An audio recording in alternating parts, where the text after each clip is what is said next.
Radio de la Paix, la grande interview. Brokono Bertin. Bonjour à tous, bienvenue à la grande interview. La grande interview avec, pour inviter aujourd'hui, Pulchérie Gbalé. Elle est la présidente de l'ONG Alternative Citoyenne Ivoirienne. Avec elle, nous allons faire un peu le point de ses activités, parce qu'elle intervient un peu partout. Bonjour Pulchérie Gbalé. Bonjour. Merci d'avoir effectué le déplacement dans nos studios. C'est moi qui vous remercie. Alors, ONG Alternative Citoyenne Ivoirienne. Quelle alternative pour justifier le nom que vous avez choisi, Alternative Citoyenne Ivoirienne? Merci beaucoup. Bonjour à tous les auditeurs. Alternative Citoyenne Ivoirienne a été créée précisément le 5 mars 2019 à l'occasion d'un atelier où il était question de réfléchir sur la contribution de la société civile aux problèmes d'intérêt national. Donc, nous voulons comme une alternative citoyenne face à la démission des politiques vis-à-vis des problèmes des Ivoiriens. À quel niveau les politiques ont-ils démissionné? Ils ont démissionné à tous les niveaux. D'abord, ils nous ont envoyé la guerre parce que s'ils menaient bien leur politique, nous n'aurions pas connu toutes ces crises militaro-politiques et nous estimons que désormais, il faut que la voix du citoyen compte dans les décisions qui sont prises le concernant. Vous voulez dire que c'est la politique qui est la cause des problèmes? Oui, c'est la politique mal faite. C'est la politique politicienne qui nous a envoyé toutes ces crises et la guerre. Et donc, nous pensons qu'il faut que désormais, les citoyens se lèvent et aient leur mot à dire sur toutes les questions qui concernent la nation. Alors, comment Alternative Citoyenne Ivoirienne va procéder pour ne pas tomber dans la politique politicienne? C'est simple, il suffit de rester toujours dans la vérité, de rester toujours dans le respect des principes démocratiques et citoyens. Aujourd'hui, on voit que vous êtes un peu partout dans la politique. Vous étiez, je crois, récemment invité au 6e congrès extraordinaire du FPI. Vous êtes sur la question du programme inclusif pour la réconciliation nationale. Sur la question des déguerpis également. Sur la question sociopolitique, la question de société, droits de l'homme et justice, lutte contre la cherté de la vie. Alors, est-ce que vous ne pensez pas trop embrasser et pour être dans la situation de qui trop embrasse mal le train? Non, pas du tout. On est assez organisé. Nous pensons que la société ivoirienne est malade. Et donc, nous pensons qu'il faut faire des propositions. Et c'est pour cela, justement, que nous parlons aussi d'alternatives. Nous ne nous contentons pas de dénoncer, mais nous faisons des propositions sur tous les problèmes que nous avons. C'est pour cela que nous nous intéressons à tout et nous nous organisons pour être présents là où il faut. Alors, vous êtes allé, par exemple, au 6e congrès extraordinaire du FPI. Oui. Le FPI, qui est un parti en conflit avec certains de ses ex-membres désormais, puisque, entre-temps, est né le PPACI. Alors, quand vous allez à une telle rencontre, est-ce que vous ne vous positionnez pas par rapport, n'est-ce pas, à un parti politique? Est-ce que vous avez une posture équidistante? Absolument. Nous ne sommes pas allés qu'au congrès du FPI, nous sommes allés au congrès du PPACI. Nous étions avant-hier à la célébration des 20 ans de l'UDPCI. Nous allons partout où on nous invite parce que notre objectif, c'est de pouvoir rassembler les Ivoiriens, c'est de pouvoir montrer qu'on peut se parler même si on n'est pas d'accord sur certains points, et c'est vraiment de pouvoir rassembler. Donc, nous fréquentons tous les politiques, nous fréquentons toutes les organisations qui nous sollicitent. Est-ce que vous n'êtes pas dans une situation où on pourrait parler un peu d'hypocrisie? On dit, tel jour, elle est avec nous, tel autre jour, elle est avec quelqu'un d'autre? Pas du tout. Pour celui qui comprend la nécessité de la réconciliation, il ne peut que comprendre notre démarche. Parce que la réconciliation doit se faire sans exclusion aucune. À partir du moment où elle doit être inclusive, il faut que tout le monde soit concerné. Donc, il faut aller vers tout le monde. Il faut parler avec tout le monde. Il faut s'allier avec tout le monde. Et est-ce que vous pensez que les gens vous reçoivent avec sincérité? Parce que la chose la mieux partagée chez les politiques, c'est la langue de bois, c'est un peu l'hypocrisie. Bon, ils ont le droit d'être hypocrites, mais s'il y a hypocrisie, ce que nous retenons, c'est que pour l'instant, officiellement, chacun cautionne ce que nous faisons et ça nous suffit. Alors, je ne sais pas si ce que je vais dire, cette citation reflète ce que vous avez dit au congrès du FPI. Vous avez dit, ce que nous voulons pour la Côte d'Ivoire, c'est la paix. Ce que nous souhaitons pour la Côte d'Ivoire, c'est la cohésion sociale. Celui qui ne peut pas vivre dans la divergence avec son frère n'est pas démocrate. Tout ce qui doit nous unir, c'est la Côte d'Ivoire. La Côte d'Ivoire vient de loin. Quand vous faites une telle déclaration au congrès du FPI, est-ce que le PPACI, par exemple, qui est en divergence avec le FPI ne pourrait pas vous soupçonner d'être dans une posture proche du FPI? Non, pas du tout. Là, nous voulions dénoncer le fait que chacun se prétende être démocrate, mais que chacun n'est pas tolérant. Les Ivoiriens aujourd'hui, un problème, c'est le refus du droit à la différence. Et c'est de ça qu'il s'agit. Et il s'agit de tous les Ivoiriens en général. Et le culte de la personnalité qui est développé dans chaque parti fait que les uns et les autres rejettent ce qui ne vient pas de leur leader. Et ça, ce n'est pas normal. Donc, ce que nous avons voulu dénoncer là, c'est surtout le fait que les Ivoiriens n'acceptent pas le droit à la différence, ne sont pas tolérants, n'acceptent pas que les autres ne soient pas du même avis qu'eux, alors que c'est dans la contradiction que la démocratie s'exprime. Alors, quand vous faites votre analyse, qu'est-ce qui fait que les Ivoiriens ont du mal à s'entendre? Oh, il y a plusieurs raisons. Il y a d'abord, comme on l'a dit tout à l'heure, le culte de la personnalité. C'est dangereux que quelqu'un qui est allé à l'école refuse de raisonner et dise « mon leader a dit ». Ton leader a dit, mais est-ce que ce qu'il a dit est bon pour toi? Est-ce que c'est bon pour la nation? C'est ça le problème. Donc le premier problème, c'est le culte de la personnalité qui inhibe la capacité de réflexion des gens. Le second problème, c'est qu'on a un problème de formation. Formation académique, formation politique. Parce que même ceux qui sont dans la politique ne savent même pas pour la plupart pourquoi ils y sont, quelle est l'idéologie de leur parti, qu'est-ce qu'ils sont censés soutenir. Ils suivent les leaders tout simplement. Et du point de vue académique, nous le voyons, nous le constatons, le niveau a baissé. Le niveau a considérablement baissé et cela ne nous donne pas des citoyens de qualité. Du coup, les gens ne sont pas conscients des principes qui devaient guider leur choix. C'est ça qui fait qu'il y a beaucoup de problèmes. C'est pas un peu une insulte pour les personnes parce qu'on sait que dans les partis politiques, il y a des professeurs agrégés, de grands intellectuels qui ont décidé, n'est-ce pas, de suivre un leader, dire qu'ils sont inhibés au niveau de la réflexion, au niveau de la pensée. Est-ce que c'est pas un peu leur faire injure? Non, pas du tout. Nous, on dépeint simplement la réalité. Quand vous parlez avec les politiques, par exemple, sur certaines questions où leurs partis prennent des mauvaises décisions, on vous parlera de discipline du parti. Ça veut dire quoi? Ça veut dire que cette fameuse discipline du parti les empêche d'être objectifs par moment. Ils suivent ce que la direction a décidé. Et ça, c'est dangereux. Je prends pour exemple les différents enrôlements qui ont eu lieu avant les élections de 2020. Il y a des partis qui ont boycotté ces enrôlements. Bon, quand vous boycottez les enrôlements, sur quelle base après vous décidez d'aller aux élections? Si vos militants ne se sont pas fait enrôler, qui va aller voter pour vous? Après, vous allez dire que les autres ont triché. Donc, il y a quand même un minimum. Il y a des choses qui relèvent du devoir citoyen. Tu vas te faire enrôler. Si maintenant, au moment du vote, tu décides de ne pas voter, c'est ton droit. Mais ne pas se faire enrôler du tout, c'est de l'incivisme. Et ça, c'est pas normal. Oui, il y a ce cas, effectivement, qui est particulier. Oui, mais il y a beaucoup d'autres cas. Mais je trouve qu'un parti, effectivement, fonctionne sur des normes, comme toute société.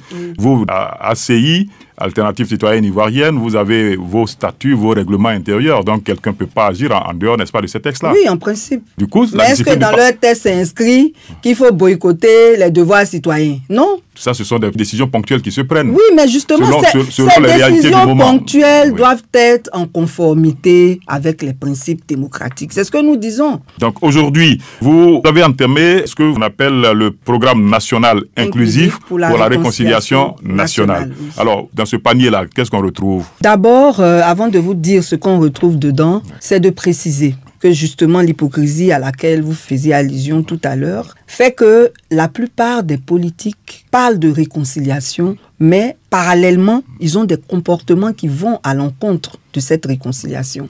Il nous appartient donc, nous, en tant que société civile, avant qu'on arrive encore à une autre période électorale, de travailler à faire en sorte que la réconciliation nationale soit effective. Parce que nos crises sont pour la plupart des crises électorales.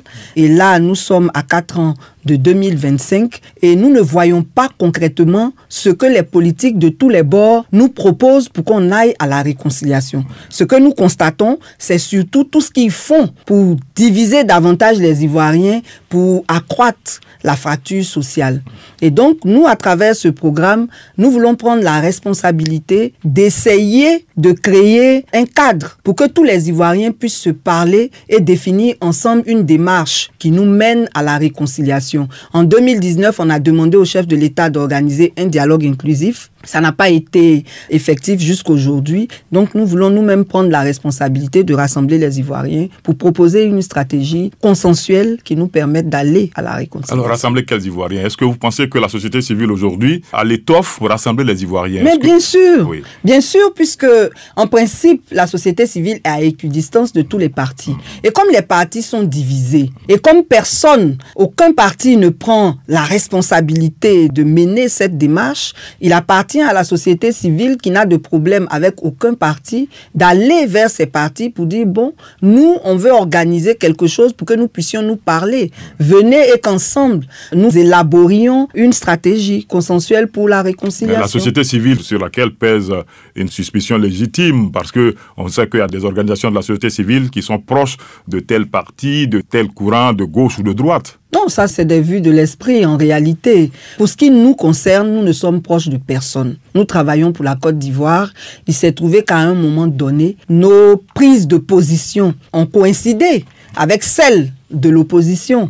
Mais ça ne veut pas dire que nous sommes de l'opposition. On a dit non au 3e mandat parce qu'on voulait défendre notre constitution. Ce n'était pas pour travailler pour une quelconque partie de l'opposition. D'ailleurs, c'est nous qui avons lancé la contestation et c'est l'opposition qui a suivi. Voilà. Ok. Alors, ce programme national pour la réconciliation nationale, comment est-ce qu'il se présente alors? Nous l'avons élaboré en 10 projets. Et le projet phare, c'est l'organisation d'assises. Assises au cours desquelles nous allons réunir tous les partis politiques, toutes les organisations de la société civile, tous les rois et chefs traditionnels, tous les religieux, toutes les composantes de la société ivoirienne pour réfléchir ensemble sur la démarche que nous pourrions adopter pour aller à la réconciliation. Étant entendu que la justice moderne a montré ses limites. Parce que quand on parle de réconciliation, ça n'exclut pas la vérité, ça n'exclut pas la justice, mais il faut qu'il y ait un cadre où tous les acteurs se parlent, se disent justement la vérité et définissent ensemble vers quel type de justice on veut aller pour que les uns obtiennent réparation, que les autres se sentent en tout cas rétablis dans leurs droits et qu'on puisse vraiment apaiser de façon définitive la vie sociopolitique en Côte d'Ivoire. Donc le projet phare, pour revenir à votre question, c'est la tenue des assises. Donc en amont, il y aura d'autres projets puisque c'est la société civile qui veut proposer, enfin qui s'engage dans ce programme. Il faut que la société civile vienne à ces assises avec ses propositions. Donc nous avons prévu, avant les assises, d'organiser une tournée nationale pour aller dans toutes les zones géographiques du pays pour identifier tout ce qui est confligène. Parce que la réconciliation ne se limite pas seulement à la résolution des crises politiques. Il y a au niveau socio-économique dans nos régions des problèmes comme l'orpaillage, comme le foncier, qui sont aussi source de conflits pour lesquels il faut trouver des solutions durables pour aller à la réconciliation. Donc on va faire ce diagnostic-là. On va aussi organiser un atelier de la société civile pour faire les propositions de la société civile sur la réconciliation. Et c'est les résultats de ces consultations-là qui vont être versés aux assises comme document de base pour travailler avec tous les autres acteurs. Alors, vous parlez de la société civile ou des sociétés civiles, parce que le constat, c'est qu'on parle de la société civile, mais dans votre fonctionnement, il y a que chacun va de son côté. Alors, est-ce que le projet que vous êtes en train de nous présenter, c'est un projet auquel tout le monde adhère? C'est un projet auquel tout le monde adhère dans la mesure où, comme vous l'avez vu le 18 novembre dernier, lors du lancement de ce programme, tous ceux qu'on a invités sont venus et tous ceux qui ont pris la parole ont donné leur caution pour ce projet. N'empêche qu'au moment de la réalisation des assises, nous allons inviter le plus large possible éventail de tous les acteurs de la société civile et politique pour pouvoir participer aux travaux. Alors quand je dis par rapport au fait que votre projet peut ne pas intéresser une autre organisation de la société civile, même si nous sommes tous ivoiriens et que nous sommes conscients que le problème de la réconciliation est un problème transversal. Nous n'avons pas la prétention de faire l'unanimité. Ce que nous savons, c'est que nous devons travailler pour notre pays et nous devons avoir des résultats qui soient crédibles. Donc, nous, on vise la majorité. On va inviter tout le monde. Ceux qui ne veulent pas ne viendront pas, c'est leur droit. Mais ceux qui viendront, on travaillera avec eux et on avancera avec eux. Alors, comment atteindre les objectifs si, dans une affaire qui devrait emballer tout le monde, il se trouve des personnes ou des groupements qui fassent de la résistance? Mais c'est leur droit, c'est ce que je disais. Ce que nous, on veut, c'est tout le monde. Si on a eu la majorité, moi je pense que ça sera déjà important parce que dans tous les cas, il y a une question de poids des uns et des autres. Qui vient, qui ne vient pas.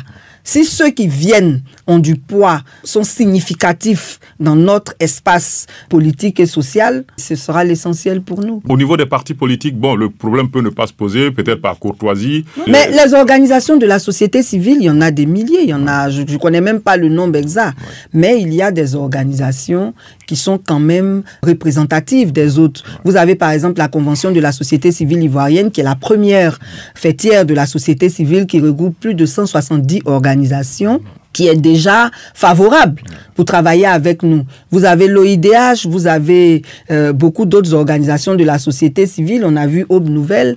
Donc c'est pour cela que je vous parlais d'organisations significatives, d'organisations qui ont un poids. Je rappelle que vous êtes à la grande interview pour ceux qui nous prennent en marche maintenant. La grande interview avec pour inviter aujourd'hui Pulchérie Igbalé, présidente de l'ONG Alternative Citoyenne Ivoirienne. Alors par rapport à ce grand projet de réconciliation nationale inclusive, vous prévoyez de faire des assises, une telle organisation doit mobiliser des ressources, non seulement des ressources humaines, mais aussi des ressources financières. Absolument. Alors, comment est-ce que les choses se présentent pour vous? Bon, comme c'est un programme, nous avons écrit chaque projet et donc nous avons soumis ces projets aux différents bailleurs et donc on attend les retours. C'est pour cela d'ailleurs qu'on a placé la tenue des assises en juin 2022. Le temps pour nous de mobiliser les ressources. Nous avons également l'intention de mettre à contribution tous les acteurs, tous ceux qui disent qu'ils sont intéressés pourraient aussi apporter leur contribution. Dans tous les cas, ça se tiendra. Vous êtes optimiste, juin 2022. Très optimiste. Vous pensez que vous serez en mesure de réunir les moyens pour que ces assises-là puissent se tenir? Absolument. Alors, ces assises vont se tenir dans un contexte où, c'est vrai, les enjeux sont là. Les enjeux, c'est la conservation du pouvoir pour le parti au pouvoir, ou la conquête, ou la reconquête du pouvoir pour l'opposition. Alors, comment est-ce que vous pouvez concilier la réconciliation avec ces enjeux qui sont assez importants pour les politiques? Votre question est très pertinente, d'autant plus que le 16 décembre prochain, il y a un dialogue politique qui va s'ouvrir. Nous voulons, à travers votre question, dire que nous sommes conscients du fait que parler de réconciliation ne suffit pas. Étant entendu que c'est à cause de crises électorales que souvent nous avons eu des conflits dans notre pays, c'est important que l'environnement électoral soit assaini, parallèlement à tout ce que nous menons comme action pour qu'il y ait la réconciliation. Donc c'est l'occasion pour nous d'interpeller les politiques, d'interpeller le pouvoir en place pour que pour une fois, nous ayons un cadre électoral sain.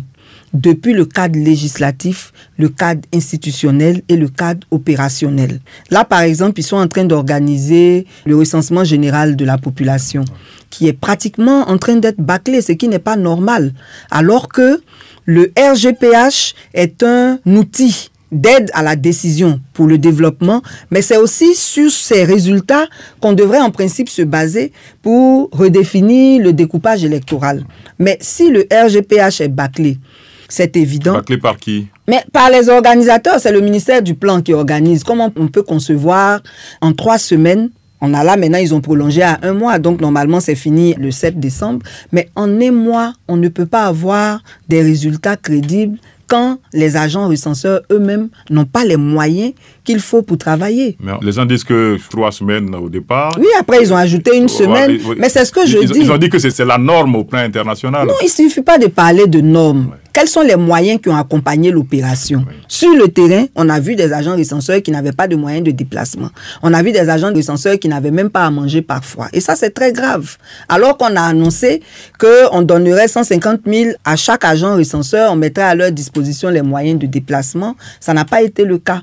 Donc, il y a des gens qui n'ont pas été recensés. Et puis, j'ai un collaborateur chez qui les agents sont venus un dimanche.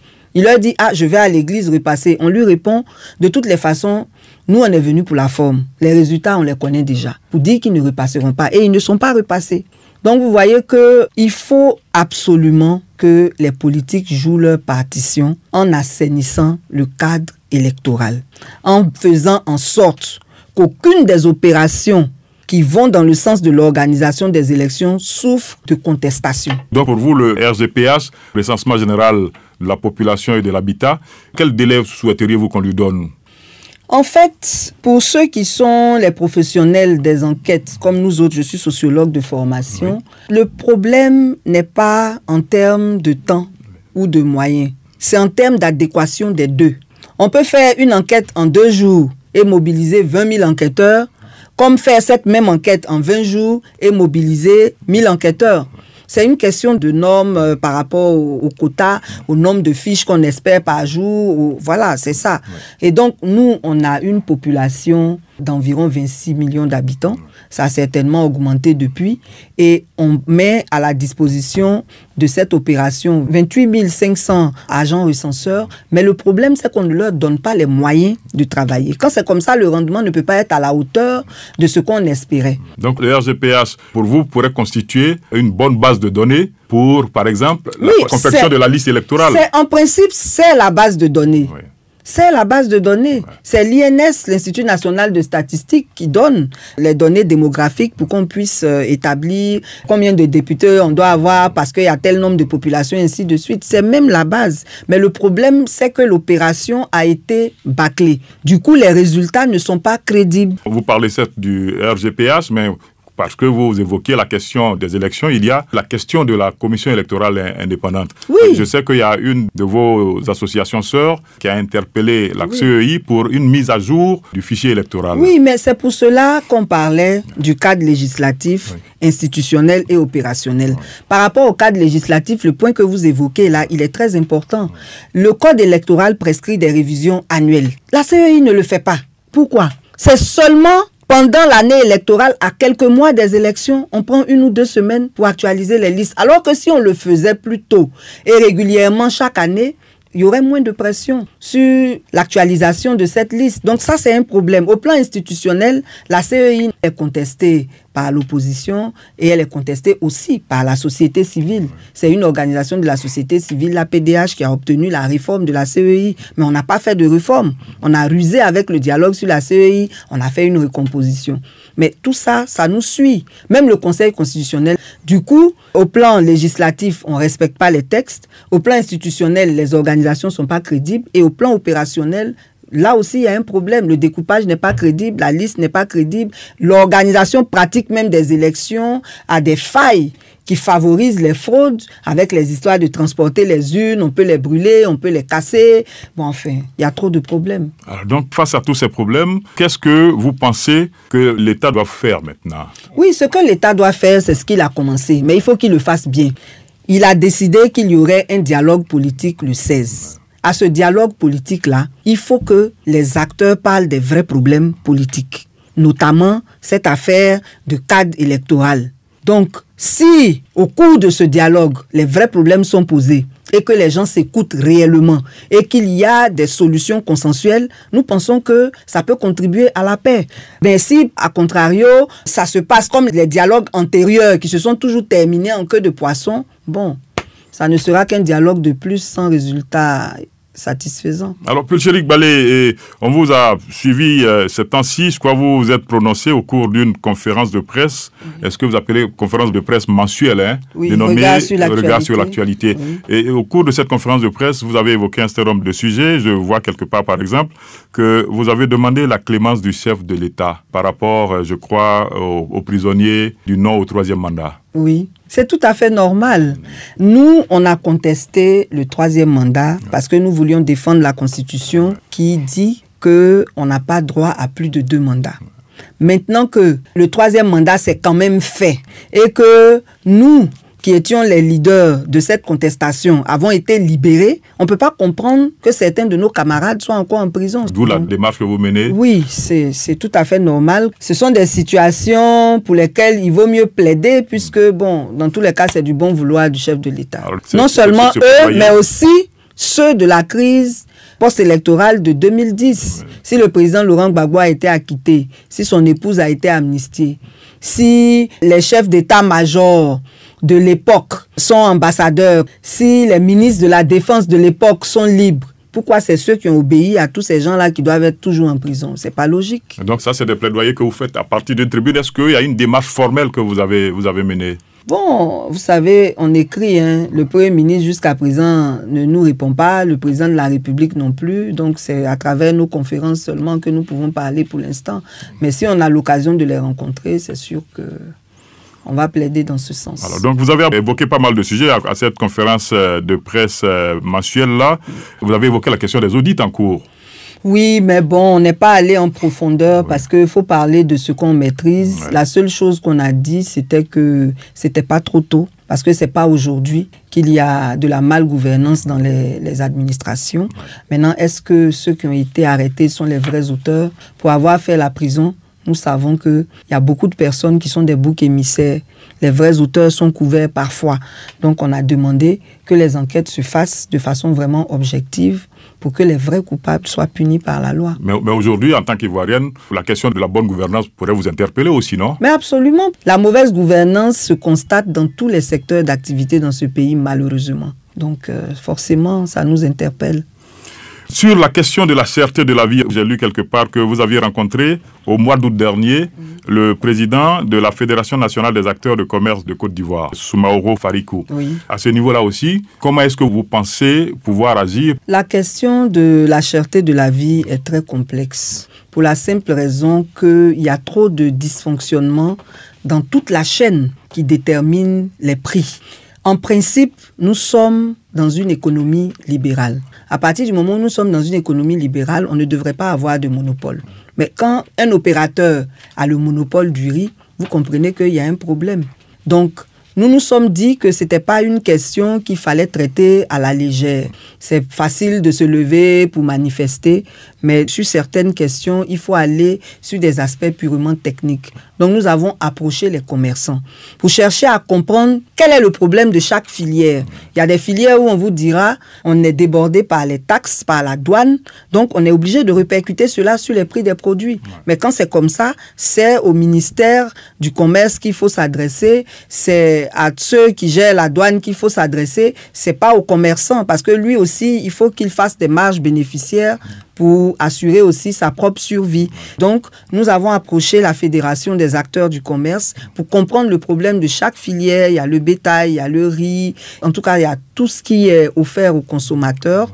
On essaie de comprendre. Mais en attendant qu'on puisse vraiment jouer sur tous les leviers qui pourraient permettre de changer les prix pour telle ou telle, on va dire, marchandise, on a aussi commencé une collaboration avec un autre opérateur technique qu'on appelle Welcome, qui a conçu un comparateur des prix. C'est un logiciel qu'ils ont conçu pour que le consommateur lui-même puisse suivre en ligne les coûts. Oui. Vous allez sur le logiciel, vous savez si vous voulez par exemple le riz de telle qualité dans tel magasin, c'est à tel prix dans tel autre. Du coup, si vraiment cet instrument est vulgarisé, il permettra non seulement aux consommateurs d'aller vers ceux qui pratiquent des coûts raisonnables, ça va obliger ceux qui ne pratiquent pas des coûts raisonnables à se mettre à niveau, sinon ils n'auront plus de clientèle. Et c'est un logiciel aussi qui permet de dénoncer les abus. Alors, Pulcherik Balé, on vous est assez critique tout au long de cette émission. Vous êtes assez critique contre les politiques, mais par rapport à vous-même, société civile, quel regard jetez-vous sur votre façon d'être, votre façon de faire? La société civile a beaucoup de problèmes. D'abord, elle ne connaît pas son rôle. Vous savez, il y a beaucoup d'organisations de la société civile, mais il y en a qui ont fait de la société civile comme un business. C'est-à-dire, on conçoit des projets de développement. C'est pas mauvais. Le développement, c'est très bon. Mais la société civile est normalement le 3e acteur politique. On a le pouvoir, on a l'opposition et on a la société civile qui devrait non seulement accompagner le développement, mais jouer ce rôle critique que nous sommes en train de faire pour contrôler l'action publique. Mais ce contrôle-là n'a pas encore de cadre. Pulcherik Balé, nous sommes au terme de cet entretien. Quel est le message que vous voudrez lancer par rapport aux préoccupations que nous avons soulevées au cours de cet entretien? On a soulevé beaucoup. Mais celles qui sont pertinentes pour l'avenir de la Côte d'Ivoire. D'une façon générale, nous voulons sensibiliser tous les Ivoiriens en les exhortant à s'investir dans le programme inclusif pour la réconciliation que nous sommes en train de conduire. La réconciliation, c'est une affaire de nous tous. Si aujourd'hui c'est ACI qui porte ce programme, ça aurait pu être une autre organisation. Le plus important, ça doit être la Côte d'Ivoire. Il faut que les Ivoiriens apprennent à mettre la Côte d'Ivoire au centre de leurs préoccupations. C'est vraiment très, très, très, très important. Donc, nous voulons exhorter tous les Ivoiriens à s'intéresser à toutes les questions d'intérêt national, à ne pas laisser la politique aux seuls politiciens parce que les décisions qu'ils prennent ont des répercussions sur nos vies. Donc, il serait bien qu'à travers la société civile, nous soyons soudés pour ensemble contrôler la gestion que les politiques font de notre pays pour dire ce qui ne va pas, pour soutenir ce qui va et pour que notre voix puisse désormais compter dans les prises de décision qui concernent nos vies, à nous tous, qui concernent notre pays.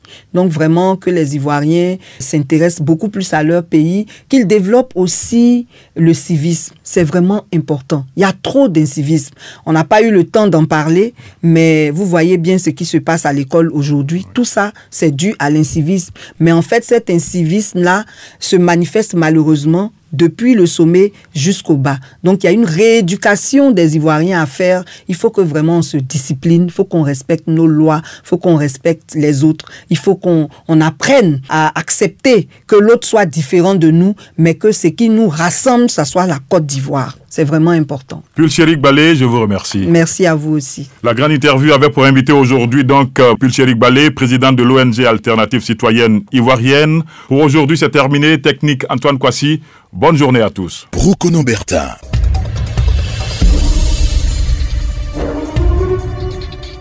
Vous venez de suivre la grande interview.